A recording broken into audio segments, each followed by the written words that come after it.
সুপ্রিয় দর্শক মন্ডলী, আমি এখন দাঁড়িয়ে আছি পল্লী কবি জসিমউদ্দিনের বাড়ি সংলগ্ন সেই ঐতিহাসিক কাইজার কোলের মাঝখান দিয়ে বরাবর যে একটি রাস্তা তৈরি হয়েছে, সেই রাস্তার দুই ধারে জন্মেছে কিছু ফুলের গাছ। দেখে খুবই ভালো লাগে। এই গাছগুলো যতটা সুন্দর ততটাই ভয়ঙ্কর। আপনি জানলে অবাক হবেন যে এই গাছটা এতটাই ভয়ঙ্কর। এই গাছটা ছোট সময় মনে হয় যে গাজরের গাছ, কিন্তু এটা আসলে গাজর গাছ না। এমনকি অনেকে এটাকে মনে করে থাকে ধনিয়ার গাছ, কিন্তু সেটাও না। এই গাছটি হচ্ছে সেই ভয়ঙ্কর পার্থেনিয়াম গাছ, যার জন্ম মেক্সিকোতে। উত্তর আমেরিকা, চীন, নেপাল, ভারত হয়ে বর্তমান বাংলাদেশের এই কাইজার কোলের মাঝখানে এসে এই রাস্তার দুই ধার দিয়ে এই গাছগুলো জন্মেছে। এই গাছগুলোকে সমূলে উচ্ছেদ করে ফেলা দরকার, কারণ এই গাছটা দেখতে যতটা সুন্দর এর পেছনের রূপটা ততটাই ভয়ঙ্কর। এই গাছের এই যে সাদা সাদা ফুল দেখতে পাচ্ছেন, এই গাছের এই সাদা সাদা ফুলগুলো থেকে 4 রকমের ভয়ঙ্কর টক্সিক কেমিক্যাল তৈরি হয়, যা বাতাসের মাধ্যমে এবং পানিতে মিশে মানুষের সংস্পর্শে এসে মানুষের ব্রঙ্কাইটিস, হাঁপানি এ ধরনের ভয়ঙ্কর কিছু রোগ তৈরি করতে পারে।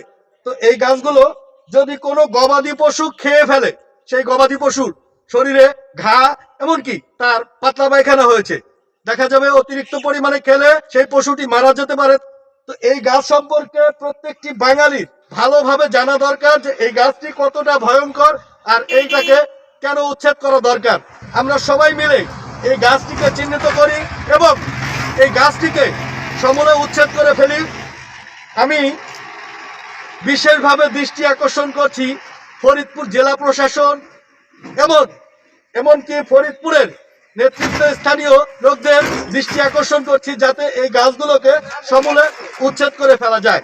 এবার আমরা সাধারণ মানুষের কাছে একটু জানবো যে এই গাছটা সম্পর্কে তারা কতটুকু কি জানে।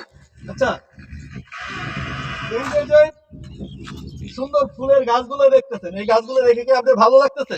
জি, ভালো লাগতেছে। এই গাছগুলো দেখে আপনার ভালো লাগতেছে? জি। কিন্তু এই গাছটা দেখতে যতটা সুন্দর, এর পেছনে আরেকটা রূপ আছে ভয়ঙ্কর। সেটা সম্পর্কে কি আপনি কিছু জানেন? না, আমি কিছু জানি না। আমার বাচ্চা কাচ্চাদের নিয়ে খেলা করা দেখছি। সাবধান, এই গাছগুলো অবশ্যই বাচ্চা কাচ্চাদের ধরতে দিবেন না। এই গাছের যে বিষক্রিয়া সেটা বয়স্ক এবং বাচ্চাদের জন্য বেশি মারাত্মক, তাদেরকে খুব সহজেই অ্যাটাক করতে পারে। এই গাছটা একটা ভয়ঙ্কর একটি গাছ, যা এই যে সাদা সাদা যে ফুলগুলো দেখতে পাচ্ছেন 4 রকমের কেমিক্যাল কম্পাউন্ড তৈরি করে, যা মানুষের জন্য মারাত্মক ক্ষতিকর। এছাড়া জমি থেকে নাইট্রোজেন শোষণ করে নেয়, যার কারণে জমির উর্বরতা নষ্ট হয়ে যায়, ফসল উৎপাদনের ক্ষমতা কমিয়ে দেয়। এখন আপনি বলেন, এই গাছগুলো দেখতে তো সুন্দর, কিন্তু এই গাছগুলো কি রাখা দরকার? না, রাখা যাবে না। এই গাছগুলোকে নির্মূল করা দরকার। তো একজন সাধারণ মানুষ সেও বলতেছে এই গাছগুলো দেখতে সুন্দর, কিন্তু এই গাছগুলো তো আমাদের দরকার না, এই গাছগুলোকে উপড়ে ফেলা দরকার। আসুন আপনি আমি সবাই মিলে এই গাছটি সম্পর্কে জানি এবং এই গাছটিকে আমাদের বাংলাদেশ থেকে সমূলে উচ্ছেদ করি।